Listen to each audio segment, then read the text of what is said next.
Hey friends, welcome to Sabbath School Daily, where we have been studying from the lesson, God's Mission, My Mission. This week we're studying from lesson number 1, which has the title, God's Mission to Us. And today is Monday's lesson, which has the title, The God Who Longs to Be With Us. As we study the Old Testament, we see that God begins to funnel down into the plan that He had originally promised to Adam and Eve in Genesis chapter 3, verse 15. We see that in the first 11 chapters of the Bible, the author doesn't mention many things happening. You have about 2,000 years of time going by in those 11 chapters, and really you only have a few major events: the creation, the fall, and the expulsion from the garden.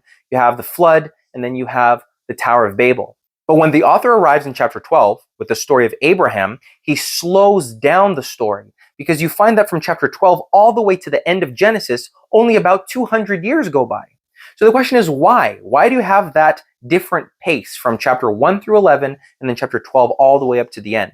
And the answer is because from chapter 1 through 11, he's painting with broad strokes. He's introducing the problem. He's introducing the origin story.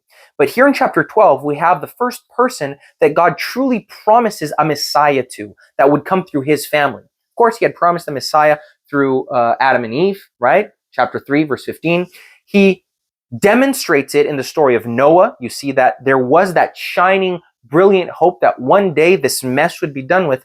But really, it's in the life of Abraham that we see God coming out and promising truly that through Abraham's family, someone would come that would fix this mess. Someone would come that would redeem them from the bondage of sin. You see that in Abraham's life. You see that then promised to Isaac later on in chapter, I believe, 26. You see that being promised to Jacob in chapter 28. And so God progressively, through the lives of these three patriarchs, father, son, and grandson, he further explains and further promises that through them, someone would come that would be different. Someone that is the hope of this world. And so throughout the stories of the Old Testament, be that through Joseph in the land of Egypt, being sold by his brothers into captivity, into slavery, going through being a slave in Egypt, rising and then falling down to a prison, and then spending 3 years and being elevated by God. In that story, we see God fulfilling his plan.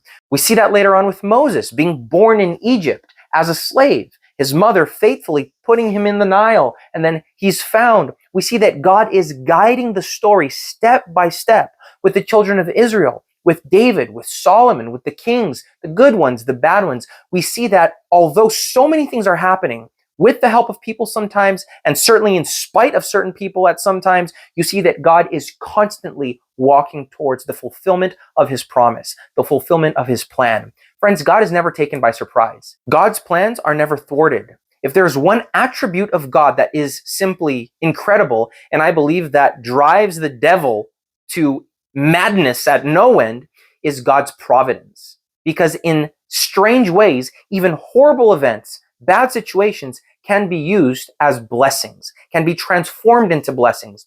Who would say that Joseph being sold by his brothers would be a good thing in the end? Who could say that Moses being placed in the Nile or being raised in Egypt or then wandering off in the desert for 40 years, that would be a good thing? Who could ever say that the entire story of Israel wandering in the desert, entering Canaan, all of the situations that they lived through, who could say that would be, in the end, a blessing? Friends, our God is the master of transforming curses into blessings.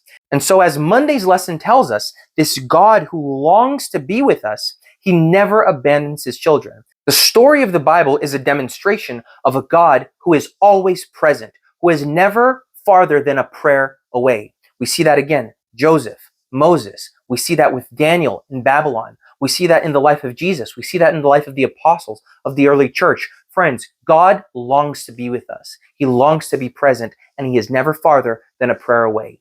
Please always remember that. As you study this lesson, understand this is the God that longs to be with you as well. This isn't something that he was or some way that he was thousands of years ago, but that he's just suddenly changed his ways. No, he continues to be this God who longs to be with his people.